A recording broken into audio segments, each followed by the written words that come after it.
Programang maglilinaw sa mga isyu at katanungan ng mga mamamayan sa mga usaping pang-eleksyon. Radio Comelec, tutugon sa mga katanungan ng mga nakikinig na botanteng Pilipino na nasa loob at labas ng bansa. Ito ay habang inaabangan at pinananabigan ang 2019 national at local elections. Radio Comelec sa DWIC.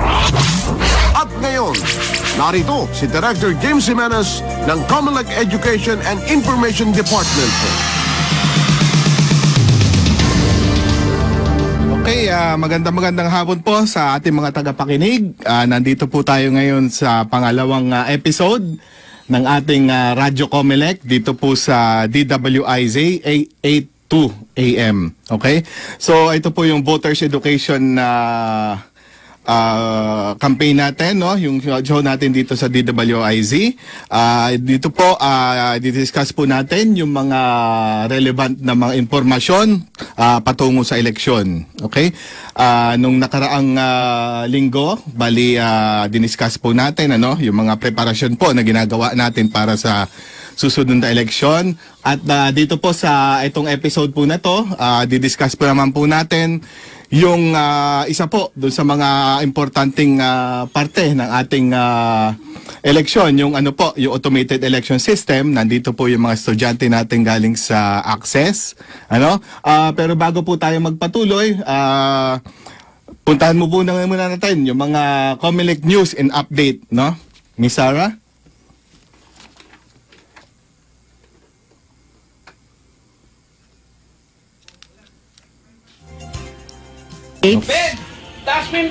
And parties to immediately take down all prohibited forms of election propaganda prior to the start of the campaign period. Otherwise, said candidate or party shall be presumed to have committed the pertinent election offense.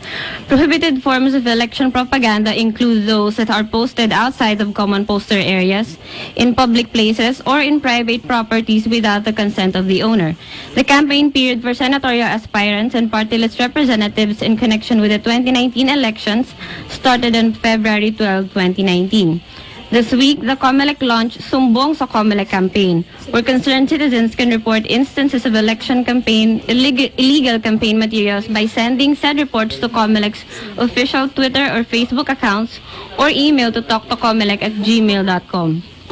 Report must indicate if material is oversized or out of place or both, the location and the date and time when the picture was taken. Yesterday, February 15, 2019, we conducted a documentation drive of prohibited campaign materials in Metro Manila for the purpose of ensuring compliance of the campaigns with the rules of the Comelec and the law. Next up is the results of the February 6, 2019 Bangsamoro plebiscite. The Commission on Bank, acting as the National Board of Canvassers in connection with the Bangsamoro plebiscite on February 14, 2019, proclaimed the results of the second plebiscite held last February 6, 2019. With the Bangsamoro Organic Law deemed ratified last January 25, 2019 by the Comelec, 63 out of 67 barangays in North Cotabato will be included in the new Bangsamoro region, while the 6 municipalities of Lanao del Norte will not. Lastly, about the guidelines for mass media accreditation in connection with the 2019 elections, duly accredited mass media, local and international, may file for accreditation with the Comelec through the Office of the Overseas Voting from February 14 to March 31, 2019. Application forms are available for download from the Comelec and DFA websites and at the OFOB office and at the post. Radio Comelec. Mga kandidato para senador sa May 13, 2019 national and local elections. Abejo Vanji, Independent. Afuang Abner, WPP. Aguilar Freddy, Independent. Albani Sharif, WPP. Alejano Gary, LP. Alfajora Richard, Independent. Alunan Rafi, Bagong Bayan. Angara Edgardo Sani, LDP. Aquino Benigno Bam, LP. Arcega Gerald, WPP. Arellano Ernesto, Independent. Arias Marcelino, WPP. Austria Bernard, PDSP. Valdevarona Balde, FFP. Binay Nancy, Una. Bong Revilla Ramon Jr., Lakas. Caceres Jesus, Independent. Casino Toti, KDP. Cayetano Pia, NP. Chavez Melchor, WPP. Chong Glenn, KDP. Colmenares Neri, Makabayan. De Guzman Caliodi, PLM. De La Rosa Baro, PDP Laban. Jokno Shell, LP. Ejercito Estrada JV, NP. Enrile Juan Ponce, PNP. Escudero Agnes, Independent. Estrada Jinggoy, PNP. Francisco Elmer, PFP. Gaddi Charlie, Independent. Gadon Larry, KBL. Generoso Gen Federalismo, Independent. Go Bongo, PDP Laban. Gigayuma Junbert, WPP. Gutok Samira, LP. Hilbay Pilo, Aksyon. Hangaw BFG Abraham, Independent. Paviliana RJ, KDP. Lapid Lito, NPC. Makalintal Makaromi, Independent. Malilin Emily, Independent.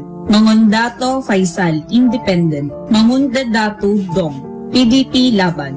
Manika Jigit, Independent. Marcos Aimee, NP.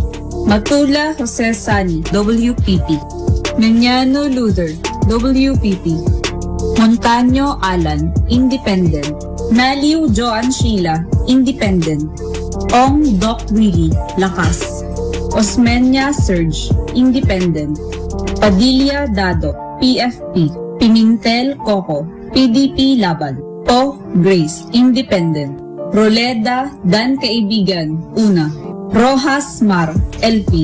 Sahidula Lady Ann, KDP. Tanyada Lorenzo Erin Tapat, LP. Tolentino Francis, PDP Laban. Valdez Butch, KDP. Villar Cynthia, NP. Nagbabalik si Director James Jimenez sa programang Radio Comelec. Okay, sa ngalan po ulit ng ni Director James Jimenez ng Commission on Elections, ito po si Leo Lim, no? Ngayon po, gaya na nasabi natin kanina, pag-uusapan natin yung isa doon sa mga pinaka-importanting component ng ating election, yung automated elections. Okay? So, ngayon po nag-imbita tayo ng mga estudyante, mga IT students po, galing doon sa Access Computer College, no? Isa-isayin natin. Nandiyan po si Almoden Ampuan, 19 years old, first year, no? From Sampaloc. Yes, sir. Anthony Ponce from Project 8, Quezon City. Okay, then nandito rin si Crisente Cuenco, bali first year. Okay, first year, no? First year student din, Then meron din sa atin yung nag-iisang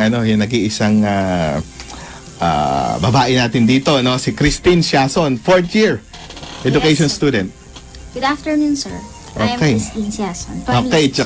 Okay, tsaka si Antonio Ponce. Okay? Yes, sir. Mga tayo, no?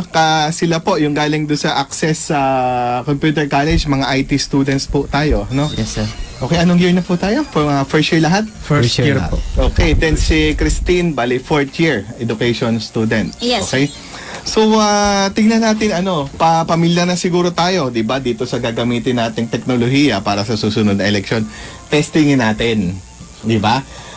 Una-una, ano bang pagkakaintindi natin dito, no? Yung vote counting machine, no? Ano bang sa tingin natin, ano ba tong vote counting machine? Umpisa natin siguro kay Crescente. Sir, opo. Sige. Ito yung sir yung pinakamabisang paraan ng pagbilang ng boto. Sa halip na imamano-mano sir, yung computer mismo yung magka-counted ng boto at yung sino-sino yung mga binoto niya. Okay. How about si Ito kaya si Almoden. Ano bang iniisip natin? Ano ba tong VCM na to? Para sir mas mapadali natin yung pag-count ng mga boto ng mga botante natin sir. Saka para maiwasan din po natin sir yung matagal na resulta po. Okay. So ayun, so halos lahat tayo meron na tayong idea kung ano ito, no? Subukan natin ngayon na medyo magkaroon tayo ng konting activity No, meron tayong iisa-isahin natin kung ano-ano yung parte nitong mga makina na to. No, importante kasi na makilala natin itong BCM, ano? Since ito yung ito kasi yung unang-una makikita natin pagpasok natin dun sa mga voting precincts natin. So tignan natin, pag-aralan natin, no? Una-una, ayun yung makina nga pala natin, ano? Kung nakikita po natin, nandiyan sa likod po yung makina. Sige, meron kayong papel diyan. Testingin natin at mamaya titingnan natin kung gaano natin kakabisado yung sistema kung paano tayo boboto. Okay? So, isahin natin. Ito, sabi natin na number 1, ballot are inserted and returned here. Ayan, saan po ba yan? Ayan, tinuturo ngayon ni Sarah. Okay, para tayo nagbibigay na examination dito sa mga estudyante, ano? Tama yan, examination period tayo ngayon. Okay, number 2, ito yung touch screen. Okay? Ayan yung navigation and input po ng ating makina. Then yung number 3, ito po yung ginagamit natin kung magre-return yung balota, no? Kung babalik yung balota natin, kung may problema. Okay, yung saan ba yung pinag-i-insertan ng security key? Ayan. Okay? So para tayong kasama ba sa exam nyo mamaya ito? Okay, so number 5, ito yung designed to allow easy loading and reloading of the thermal paper. Okay, dyan piniprint yung mga election returns natin. Tsaka yung VVPAT na tinatawag natin, na minsan tinatawag natin na voter receipt. Okay?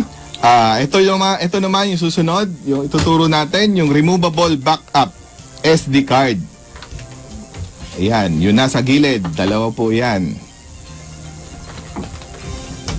Okay, then sa araw na eleksyon, meron din tayong backup battery. No? Kasi kasama yan. Kasi minsan mga pangyayari na pagka araw na eleksyon, nawawalan po ng kuryente, di ba?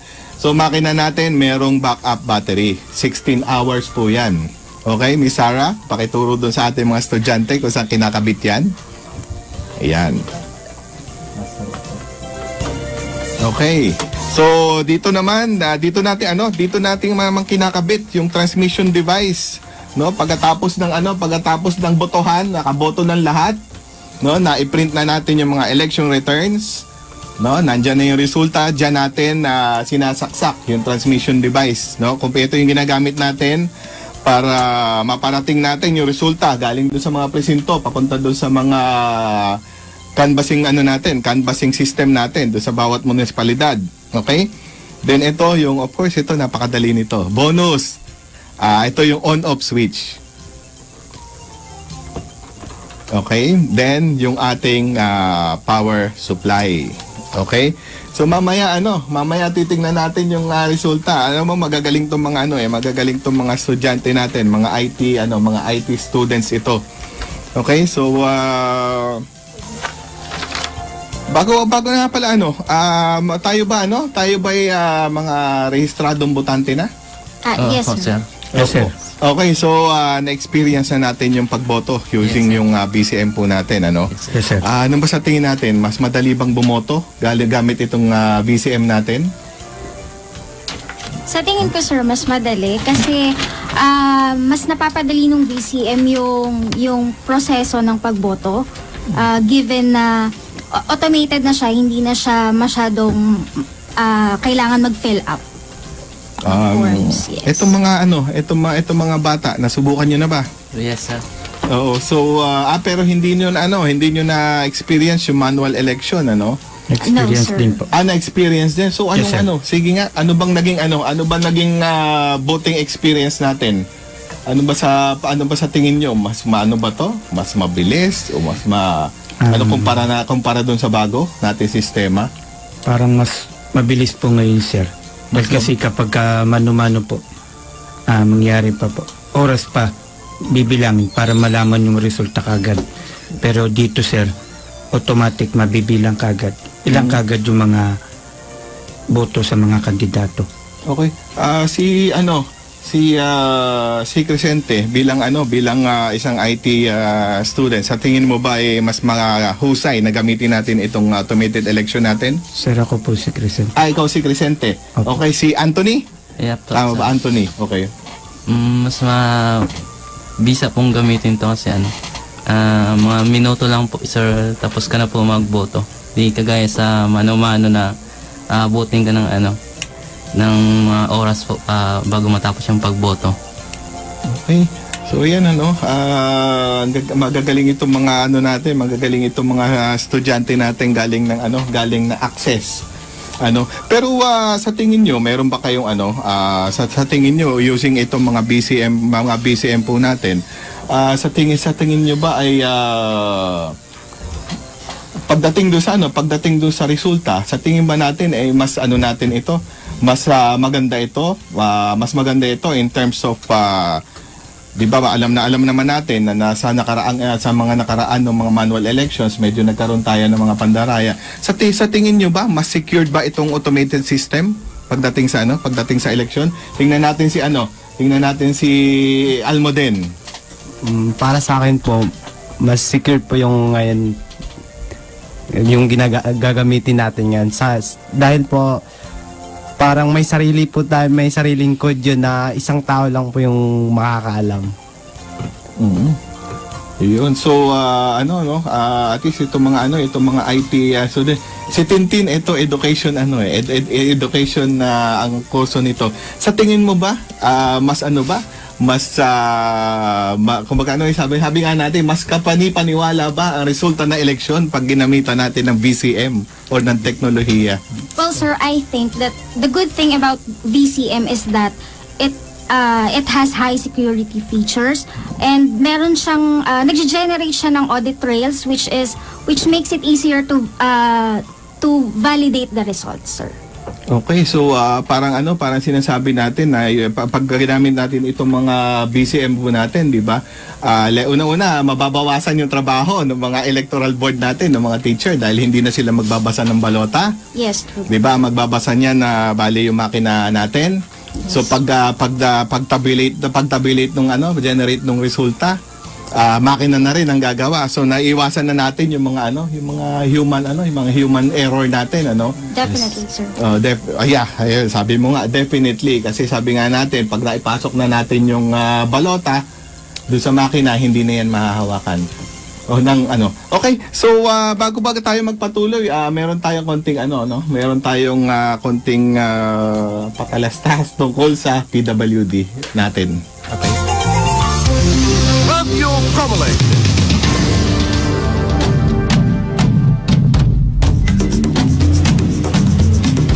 Sa araw ng eleksyon, mahigit na 52 milyong botante ang boboto. At kabilang sa mga ito ay ang mga kababayan nating persons with disabilities o PWDs. Ang PWDs ay mga taong may pangmatagalan na kapansanang pisikal, mental, intelektual o sensory na kasama ang mga hadlang sa kanilang paligid. Ang mga kapansanang ito ay maaaring makasagabal sa kanilang lubos at epektibong pakikibahagi sa lipunan kapantay ang ibang tao. Para maayos na makabot ang mga PWDs, inatasan ng COMELEC ang mga election officers na italaga sa ground floor o unang palapag ng voting center ang mga presinto na may mga PWD voters. Mayroon ring express lanes para sa mga PWDs, senior citizens, heavily pregnant women, at escorted detainee voters sa mga presinto kung saan sila boboto. Ang mga PWDs o illiterate na hindi naman kaya magprepara ng kanyang balota ay pwedeng tulungan ng una, malapit na kamag-anak o relative within the 4th civil degree of consanguinity o affinity. Pangalawa, kasama sa bahay na pinagkakatiwalaan o pangatlo, sino mang miyembro ng BEI. Ang detalye na siya ay PWD o kaya ay illiterate ay dapat nakasulat sa Election Day computerized voters list. Tara, kwentuhan muna tayo. Mabilis lang to. Ayon sa mga talaan ng Commission on Elections, mas marami na ang botante mga babae at mas masisipag daw tayo bumoto. Alam niyo ba na kung pwede ka bumoto ay pwede ka rin kumandidato? At sa tingin ko, bagay na bagay sa mga kababaihan ng Lorde. Huwag tayo magdalawang isip na lumaho para sa ating demokrasya. Hindi lamang bilang botante, kundi bilang kandidato na rin. Tandaan, kasaysayan na mismo nagpapatunay. At sa ating mga kababaihan, walang imposible. Isang paalala mula sa Commission on Elections. Nagbabalik si Director James Jimenez sa programang Radio Comelec.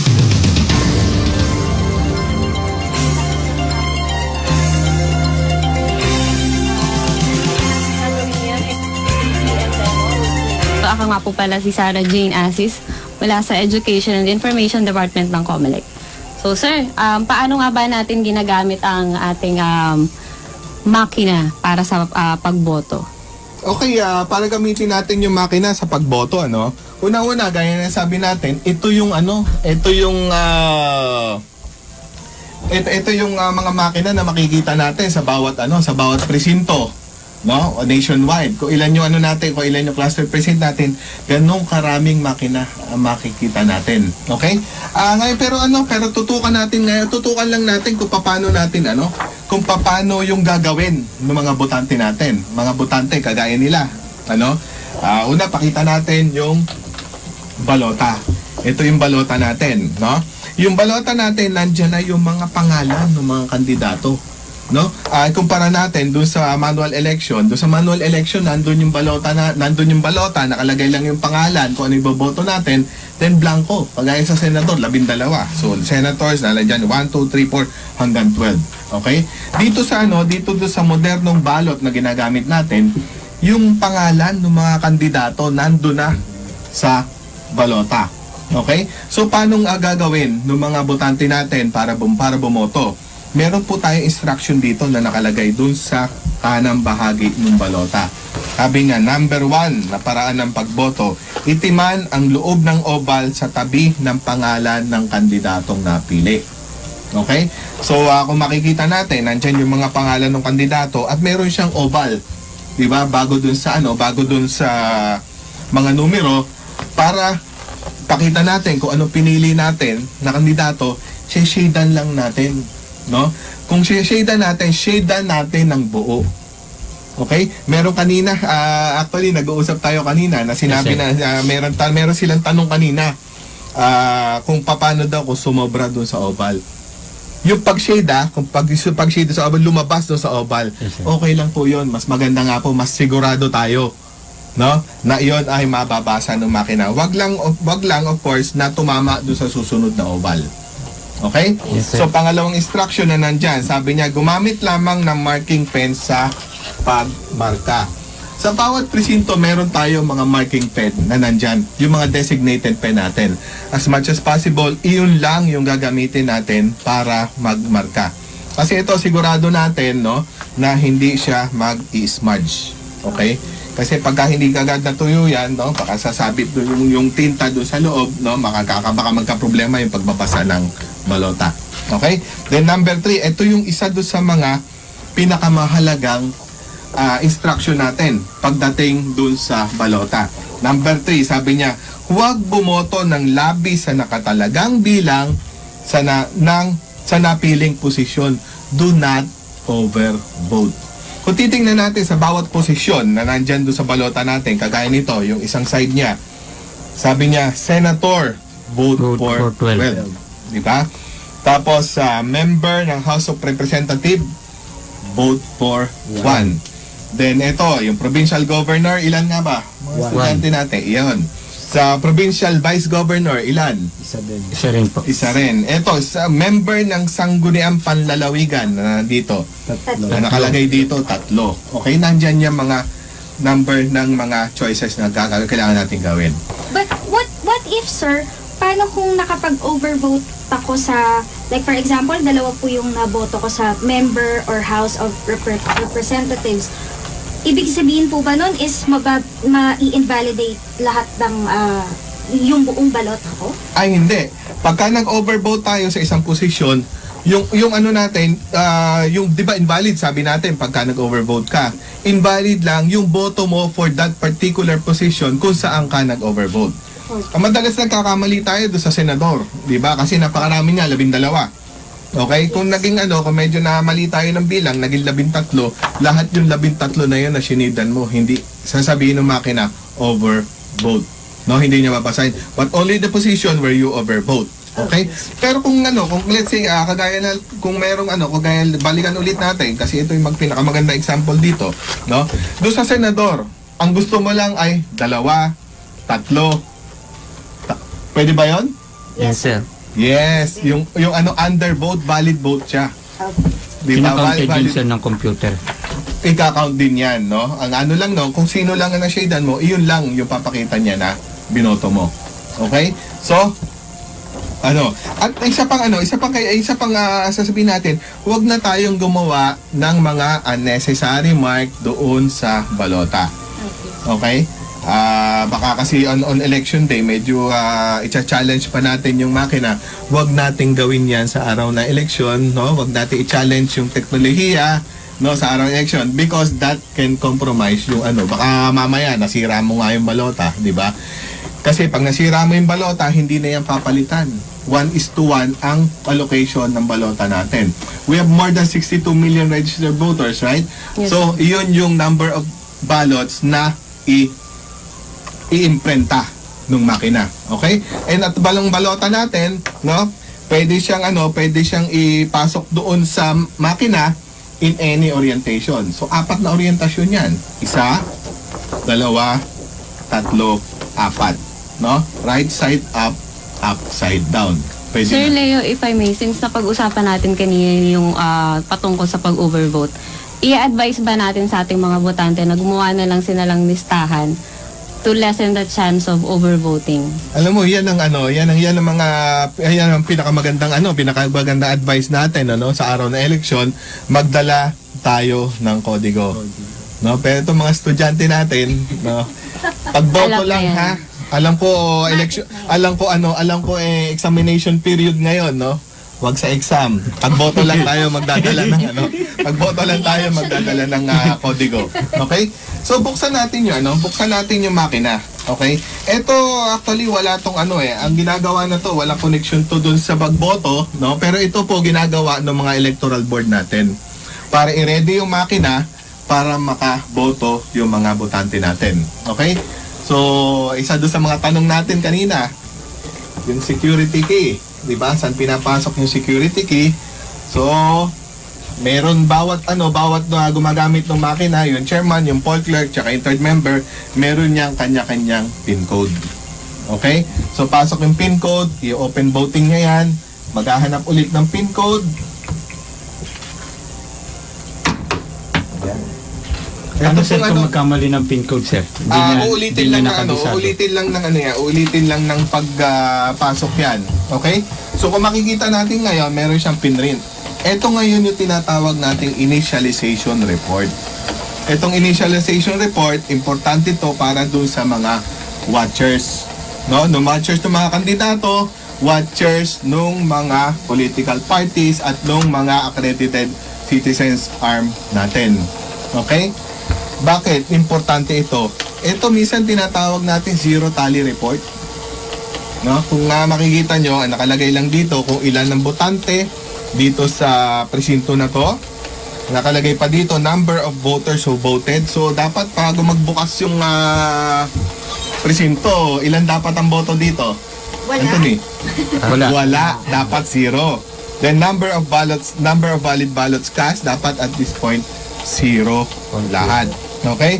At nandun din yung mga pangalan ng mga kandidato natin. So, ayan, for senators, lahat yan dapat 0. Lahat yan, party list, 0. Yung mga local candidates natin, dapat lahat 0. Okay?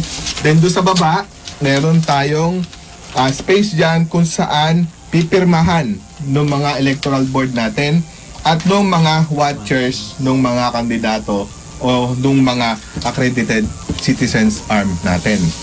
Pero sir, pwede siyang hindi pirma ng mga watcher?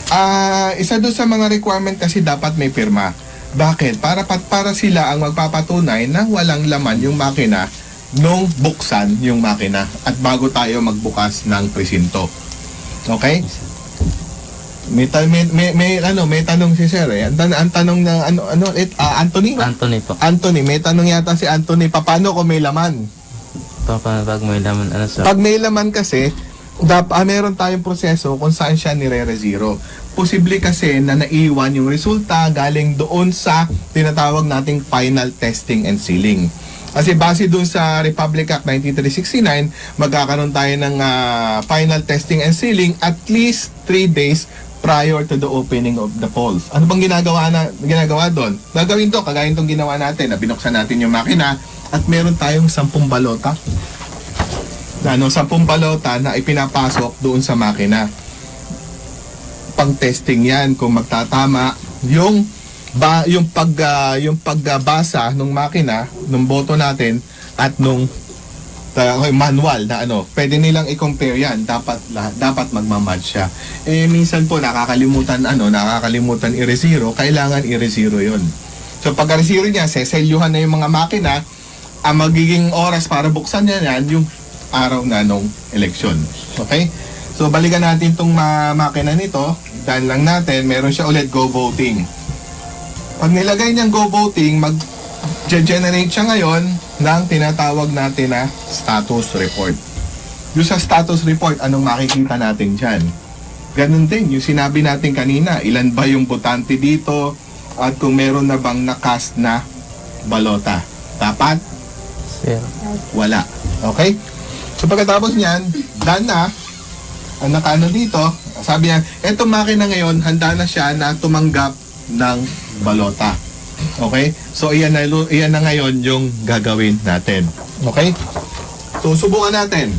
By the way, pagka doon sa mga botante natin na kagaya nila Anthony, pag binigay sa atin yung balota, inspeksyonin na natin yung balota. 'Di ba? Nabanggit natin kanina 1:1 sa harap ng electoral board. Tingnan na natin. Baka kasi mamaya masingitan ka ng shading diyan. Hindi mo napansin, meron na pala mabait na bumoto para sa iyo. 'Di ba? Para ma-avoid 'yon, inspeksyonin mo na. Kung medyo nakita mo na merong kaduda-duda na marka na doon, pwede mo pa siyang ibalik. Kasi pag dinala mo na siya doon sa voting area, hindi mo na siya pwedeng papalitan. Okay? At dapat yan, pirmado nung chairman nung electoral board natin. Okay? Yes, sir. So, tanong ko lang. Sige. Paano, sir, kung sakaling na-shade na lahat, sir, di ba? Okay na, ipapasok na lang dyan. Paano kung dumating yung time na pagkapasok dyan, biglang ay tanggapin ng computer? Okay. So, yan. May mga instances na na ibabalik yung balota. Ano-ano yung mga instances na yan? Una-una, kung fake yung balota mo. Okay? 4 na instances yan eh. Una, kung fake yung balota mo. Pangalawa, kung yung balota mo hindi para dun sa presinto kung saan ka boboto. Okay? Yung pangatlo, kung nabasa na nung makina yung balota. Kasi yung more than 62 million ballots na na pinrint natin, each ballot is unique. So, alam ng makina kung nabasa na siya. So, ibabalik niya yun. Yun yung pangatlong instance na babalik siya. At yung pang-apat, kaya sabi natin, ingatan natin yung balota kasi meron mga areas dyan, kagaya lang nito. Ito lang naman, na mga areas na yan, pag iyan ang tinamper mo, tsaka ito, yung QR code na to, that will spoil your ballot. Okay? So, subukan natin. Testingin natin yung undervote dito sa senator. Isa lang yung napupusuan ko na senador. Kobe Bryant, sir. Ito lang to. Pang-testing lang ito. Kasi demo ballot yung gamit natin. Okay? Let's say, mag-abstain tayo dun sa member ng House of Representatives. Si Blanco lang natin yan. Balutan. Ito, botohan natin ng tama. I-abstain natin sa iba. Doon sa party list, ilan ba iboboto natin? Isa lang. Tama, isa. So, subukan naman natin dyan yung overvote ulit. Okay? So yan, sabi natin na insert siya in any orientation. Insert natin dyan. Pagka-insert natin, babasahin na nung makina yung balota. Okay? Pagkabasa niya, magge-generate siya ng tinatawag nating VVPAT or the Voters Verifiable Paper Audit Trail. Ano ba yung VVPAT na yon? Iyon ang tinatawag natin na in layman's term, yung resibo. Okay? So, ipiprint niya yan. Dito nyo titingnan ngayon kung tama yung pagbasa ng balota. Kagaya nito, Senator, di ba? Isa lang ang pinili ko. So, iyan siya. Okay, then yung iba, undervote. Sa party list, nag-overvote ako. Then, pababa. Nakaboto tayo dyan. Then, yung iba, hindi natin binotohan. Ito, kaya ayaw natin minsan tawagin na resibo kasi hindi iuuwi ng botante. Ang gagawin lang niya, pagkakuha niya nito, tutupi at ihuhulog doon sa box kung saan siya naka-designate. Hindi natin siya iuwi. Okay? Then, yun. So, susunod na yung mga balota natin. Sir, pwede kayang picturean siya? Hindi siya pwedeng picturean. Yun ang isa pa doon sa natin. Sa bibili natin, hindi natin sinasabi na bawal ang cellphone, pero hindi natin pwedeng gamitin yung cellphone para picturean yung mga balota natin. Election offense yan. Posibleng maging election offense yan kung may magre-reklamo sa inyo. Pero sa pwede namin mapicturean to sa hindi rin pwedeng picturean yung balota, hindi pwedeng picturean ito. Sa computer. Kasi inaano natin bina-avoid natin yung vote buying. No? Kasi that can be the best tool for vote buying. Ina-avoid natin yan. And vote buying is an election offense. And kung ikaw, pinayagan mo, kinunan mo, pinakita mo doon at na-prove na vote buying, no? Ang election offense, 1 to 6 years yan. Diba? 1 to 6 years, medyo matagal-tagal yan. Okay? So, yun. Sir, may I have a question. Kasi sa social media, tumatanggap din tayo ng questions from the public. So, doon nakatanggap kami ng query. Ayaw niya lang daw matanggal sa voter, sa record na, sa database ng COMELEC. Pero wala siyang napupusuan kahit sino mang senador o party list. Papaano daw siya boboto? Okay, ganun din, punta siya doon sa presinto, pakilala siya, bibigyan siya ng balota. Kung gusto niyang mag-abstain lang, pwede naman niya ipasok naman lang yung balota niya doon at maglalagay lang yung voter receipt natin doon, nakalagay lang na abstention. So kahit Pwede hindi niya niya fill upan at i-shade yung ballots, valid pa rin yung balota natin. Kasi ang di ba sabi nga natin, undervote is a valid vote. Yung pag-abstain doon sa pagboto ay parang valid. Undervote, it is still valid. Pwede pa rin siya. Okay, pero sayang naman. Bakit tayo pupunta nag-effort ka na pumila ng pagkahaba-haba. Para lang hulog yung balota mo na walang laman. So gamitin na natin, sayang yung karapatan natin. Excuse lang, sir. Paano kung sakaling accident, sir? Gano'n kayo, sir, di ba? Boboto. Biglang accident lang, kunwari, nadumihan nyo yung nadumihan siya. Ipinasok sa computer. Ayaw nang tanggapin ng computer. Ano kayang nangyari? Okay, kung ayaw na siya tanggapin, kung let's say na na-spoil mo yung ballot mo dahil dun sa aksidente nga na yun, na sinaanohan mo, na sira mo yung, let's say, nasira mo yung barcode, but after 4 attempts, di ba? After 4 attempts, babalik mo yan ngayon dun sa electoral board. Sabihin mo kung anong dahilan, lalagyan niya yung balota mo na rejected. At gaya na, hindi ka na ulit bibigyan ng panibagong balota. Okay? Okay, so tapos na po tayo doon sa ating segment for VCM demo. Tayo ay magte-take naman ng break para sa ating DWIZ News Break. Radio COMELEC. DWIZ. Nagbabalik si Director James Jimenez sa programang Radio COMELEC.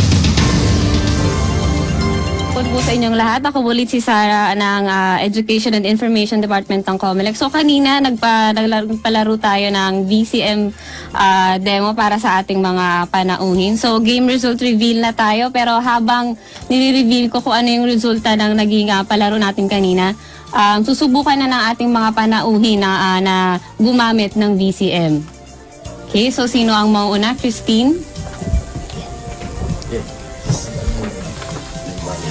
So now I'm looking at the results of the games. Apparently, techie naman ang ating mga bisita. Most of them got 75. So, paano ba? Passing na ba yun sa inyo? Or 80 ba dapat?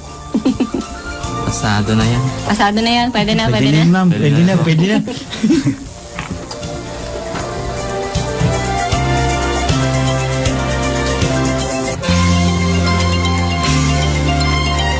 Ay, habang ayan, kagaya nito, pagka yung lumabas yan, i-hold mo na kaagad din ganun. Kasi makikita yan nung mga mag-a-assist sa'yo. Pagkatapos itutupi, tsaka ngayon, ihulog dun sa box kung saan siya dapat i-deposit. Okay? Subukan natin yung ibang natin. By the way, meron tayong ballot secrecy folder kung pwede natin gamitin ito para takpan yung balota natin. Kasi habang sinusubo mo yan dun sa makina, pwede kasing posible kasi na makita yan. Dito tayo para posible kasi na makita yan ng mga nasa paligid mo. At hindi naman yan, maiiwan yan, no? Hahatake naman yan nung makina. Okay? Isa pang kailangan natin tignan, kung makikita mo, meron ditong numero. Paglapit mo doon paglapit mo ngayon doon sa makina, tingnan mo yung numero yun, dapat madagdagan siya ng isa. Yun kasi ballot counter. No, mag-increment lang yan pagkatapos niya i-print yung tinatawag nating VDPAT. Okay? Ayan, so pagkatapos siguro sana pwede nating pwede na malaman doon sa mga naging panauhin natin kung ano yung experience ba ng pagboto. Okay, mamaya tatanungin natin sila tungkol dyan. Ayan, siguro subukan natin muna subukan natin kay Christine. Yes.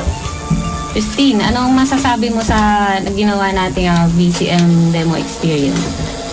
I think magbe-benefit siya yung VCM experience ko sa mga kakilala ko kasi mai-impart ko din yung knowledge ko sa kanila about VCM. How about you naman? Alam mo din? Yes, Anong masasabi mo? First time mo bang boboto para sa 2019 election? Yes, ma'am. First time. So, alam mo na yung gagawin mo ngayon? Sa tulong po ninyo, alam ko naman. Okay, so ano nang nagaganap dyan sa ating VCM? Okay, kagaya nito, nagkaroon tayo na sabi niya misread. At meron tayong instruction dito para i-return. Okay, ano sabi natin? Apat na orientation, so we have 4 attempts para pasok yung balota. Okay, so subukan naman natin, ikot natin. Yeah, Kaya sir hindi na nabasa? Makikita natin pagka hindi siya tinanggap. So ito yung pangalawang attempt. Nandun siya right side up, magdalawang face ng balota. Okay?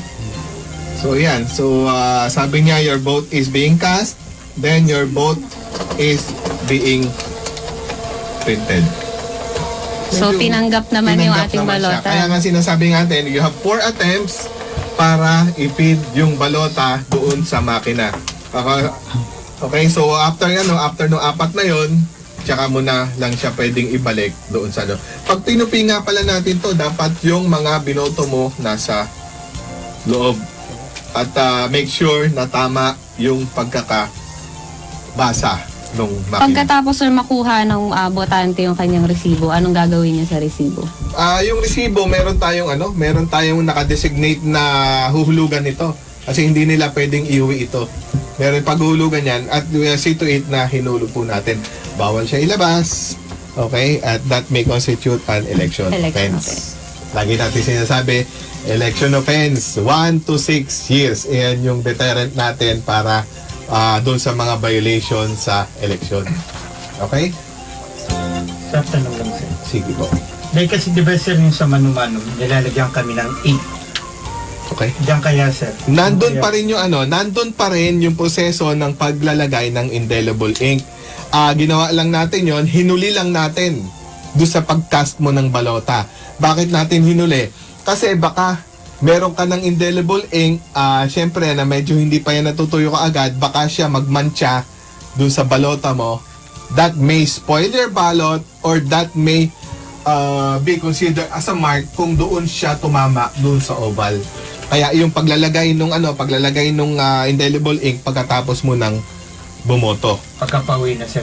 Oo, kasi paano yan, pagkatapos mong bumoto, ibabalik mo yung ballot secrecy folder, saka yung mga marking pen doon sa electoral board para magamit naman ng ibang botante pagkatapos mo. Hindi rin pwedeng ilabas.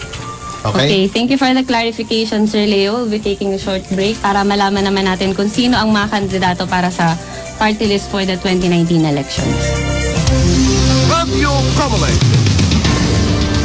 Mga kandidato para sa party list sa May 13, 2019 national and local elections. 001, Bayan Muna. 002, Kabayan. 003, Magsasaka. 004, Peace. 006, Contra Brownell Party List. 007, OFW Family. 008, One Utak. 009, Kusog Tausug. 010, Global. 012, Ang Nars. 014, Anak Pawis. 016, CWS. 017, PTA. 018, RAM. 020, Dumper PTDA. 021, Luntian. 022, Akobisdak. 023, ASEAN. 024, APEC. 026, PBA. 027, AMEPA OFW. 029, Bahay. 030, PRAI. 031, One Movement. 032, Buklod Filipino. 033, SIBAC. 035, Murang Kuryente. 036, Angkla. 037, Gabriela. 038, Ako An Bisaya. 039, Juan Lambat. 042, Kabataan. 043, An Waray. 044, Sulong Dignidad. 046, All Fish. 047, Anakalusugan. 048, TGP. 049, Abeka. 051, Akma PTM. 052, ABS. 053, BH, Bagong Henerasyon. 054, Ang Probinsyano. 055, PM. 058, ANACIP. 059, Sinag. 060, Patrol. 063, Co-op Campi. 065, Unido. 067, SBP. 068, PPP. 069, Inang Mahal. 071, Buwan ang Edukasyon. 072, Kamais. 073, Alif. 074, Mata. 075, LPGMA. 076, Abono. 078, Ako. 079, Abante Pilipinas. 080, Marino. 082, Tao Muna. 083, Act Teachers. 084, People's Champ. 086, Alay Buhay. 087, Buhay. 088, Akbayan. 089, Partido Sandugo. 091, Probinsyano Ako. 092, Ako Bisaya. 093, AVE. 094, Metro. 095, Aasenso. 096, Alona. 097, Tricap. 098, Banat. 099, Tingog Sinirangan. 100, Manila Teachers. 101, ACT-CIS. 103, Append. 104, Consla. 105, KMM. 108, Abacata. 109, Kanina. 110, Marvelous Tayo. 112, Aambis OWA. 113, Tinderong Pinoy. 114, Agri. 115, Agap. 116, Acts OFW. 117, FICTAP. 121, Samako. 122, One Pacman. 124, Abami. 126, PLM. 127, Awake. 130, Senior Citizens. 131, A Teacher. 132, GP. 133, 1 APTO. 1 134. 1 Ahako, 136. Ang Kabuhayan, 137. Yakap, 138. Mandalo, 139. Anupa, 140. 1 Care, 141. Ako Bicol, 142. Co-op Natco, 143. May Pag-asa, 144. Ating Co-op, 147. Aling Entre, 148. Aangat Tayo, 149. Kabalikat, 150. BHW, 151. Pecoboda, 152. Ako Padayon, 153. Amin, 155. Ito ang tama, 156. 1 Utap Bicol, 157. Duterte Youth, 158. Butil, 163. Abang Lingkod, 164. Agbiag, 166. TUCP, 168. FFP, 169. Wow Pilipinas, 170. Sagip, 171. Diwa, 172. Pilreca, 173. 1P, 175. PBB, 176. Laang Kawal, 177. 1AAAP, 180. Grecon, 181. AA Kasosyo Party. Nagbabalik si Director James Jimenez sa programang Radio Comelec. Ayan, si James Jimenez na talaga. Pasensya na po, na-late ako, no? So, kumusta dun sa mga bisita natin, mga estudyante ng Access? Kanina, nung papunta ako dito, pinakikinggan ko kayo sa radyo. At nakakatuwa naman yung mga obserbasyon nyo tungkol sa ating VCM. Lahat ba kayo first-time voters, kung sakali? Hindi, sir. Hindi na. Nakaboto ka na dati, sir, no? Yes, sir. Oo, kaya nakapagtanong ka kanina tungkol dun sa indelible ink, di ba? Yes, sir. Oo, ikaw yun.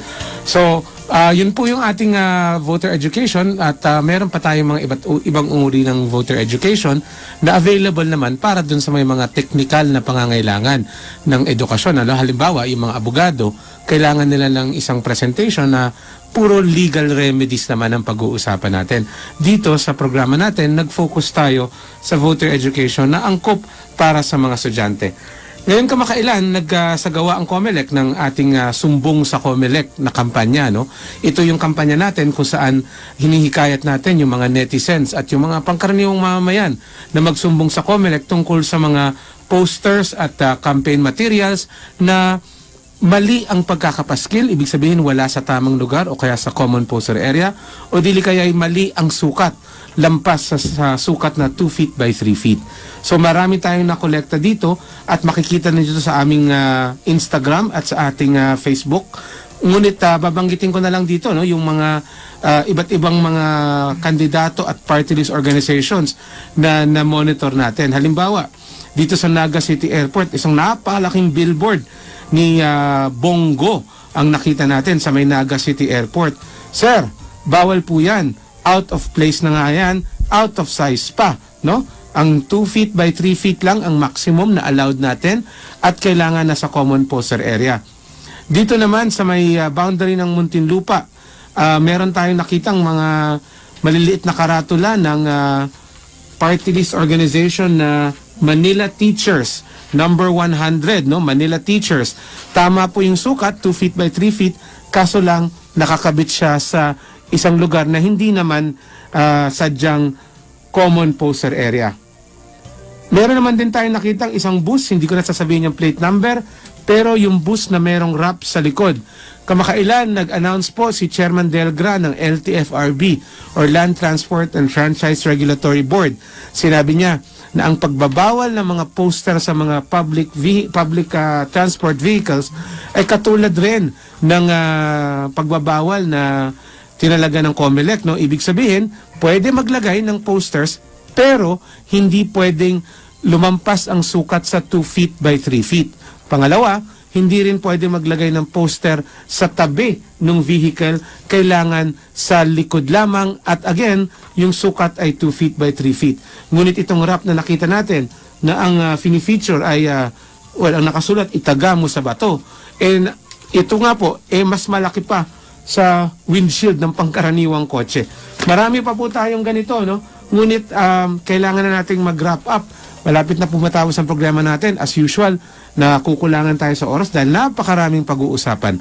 Pero sana po makinig kayo sa darating na linggo. Magkakaroon din tayo ng programa ulit. Ang pag-uusapan naman natin ay youth participation, no? Isa sa pinakamahalagang aspeto ng halalan ay lahat ng tao sa isang demokrasya ay pare-pareho ang timbang ng boses. Kaya matanda ka o veterano ka na sa lipunan or kabataan pa lang. Yan po ang napakahalagang mensahe natin sa kabataan, lalo't ang dami-daming kabataang botante ngayon. Ang kabataan po, kung hindi nyo natatanong kayo, mga kabataan kayo, lalo ka na, Christine, ang kabataan po ngayon ay mahigit 20 million na botante. That's more than 1/3 of the voting population. So next week, bibigyan nating daan ang youth vote at pakikinggan natin ang saloobin ng mga kabataan. Ito po si James Jimenez at ito ang inyong Radyo Comelec.